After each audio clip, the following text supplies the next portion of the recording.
Survey ಮಾಡಿದಂಥವ್ರು ಯಾರು? Survey ಮಾಡಿದಂಥವ್ರು ನಮ್ಮ ಹಳ್ಳಿಗೆ ಏನಾದರೂ ಬಂದಿದ್ರಾ? ಈ ವಿಷಯಗಳನ್ನು ಕಲೆ ಹಾಕಿದ್ರಾ? ಇದು ಜಯಮೃತ್ಯುಂಜಯ ಸ್ವಾಮೀಜಿಗಳ ಪ್ರಶ್ನೆ.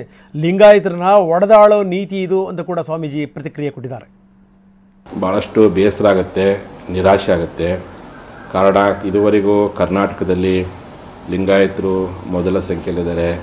ಎರಡನೇದು ಒಕ್ಕಲಿಗ ಸಮುದಾಯ, ಮೂರನೇದು ಆಲ್ಮತ ಸಮುದಾಯ, ನಾಲ್ಕನೇದು ವಾಲ್ಮೀಕಿ ಸಮಾಜ, ನಂತರದಲ್ಲಿದ್ದಲ್ಲಿ ಹಿಂಗೆಲ್ಲ ಇದುವರೆಗೂ ಭಾವಿಸ್ಕೊಂಡಿದ್ದೀವಿ. ಈ ಕಾರಣಕ್ಕೋಸ್ಕರವಾಗೇ 7 ವರ್ಷಗಳ ಹಿಂದೆ ರಚನೆಯಾಗಿರ್ತಕ್ಕಂಥ ಕಾಂತೋಜಾಗದ ವರದಿಯನ್ನು ಯಾವ ಕಾರಣಕ್ಕೂ ಸ್ವೀಕಾರ ಮಾಡಬೇಡ್ರಿ, ಅದು ಅವೈಜ್ಞಾನಿಕವಾಗಿ ಕೂಡಿದೆ ಮತ್ತು ಕಾನೂನಾತ್ಮಕವಾಗಿಯೂ ಸಹ ಅದು ಸರಿಯಿಲ್ಲ.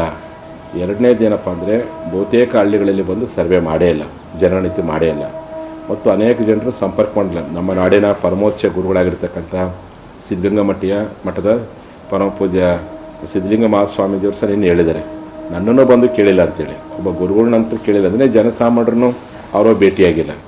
ಈ ಒಂದು ಕಾರಣಕ್ಕೋಸ್ಕರವಾಗಿ ಈ ವರದಿಯನ್ನು ಯಾವ ಕಾರಣಕ್ಕೂ ಸರ್ಕಾರ ಒಪ್ಪಬಾರ್ದು, ಇದು ಅವೈಜ್ಞಾನಿಕವಾಗಿ ಕೂಡಿದೆ, ಇದನ್ನು ತಿರಸ್ಕಾರ ಮಾಡಬೇಕು.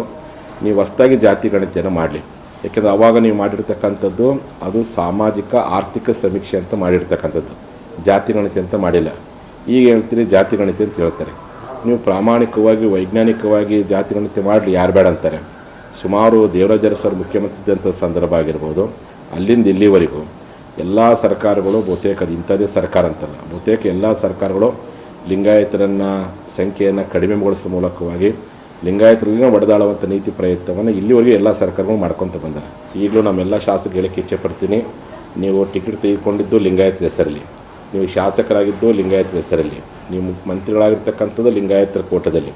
ಇಂಥ ಸಂದರ್ಭದಲ್ಲಿ ನೀವು ಅಧಿಕಾರದ ಆಸೆಗೋಸ್ಕರವಾಗಿ ಯಾವುದೋ ಒಂದು ಆಮಿಷಕ್ಕೋಸ್ಕರವಾಗಿ ಸಮಾಜಕ್ಕಾಗಿರ್ತಕ್ಕಂಥ ಅನ್ಯಾಯವನ್ನು ಖಂಡಿಸದೆ ಹೋದರೆ, ಸರಿಪಡಿಸೋದ್ರೆ ಮುಂದಿನ ಭವಿಷ್ಯ ದಿನಗಳಲ್ಲಿ ಬಡ ಲಿಂಗಾಯತರು, ನಿರುದ್ಯೋಗಿ ಯುವಕ ಲಿಂಗಾಯತರು, ಸಮುದಾಯ ಜನ ನಿಮ್ಮ ಮೇಲೆ ಅಸಮಾಧಾನಗೊಳ್ಳುವಂಥ ಸಾಧ್ಯತೆ ಐತಿ.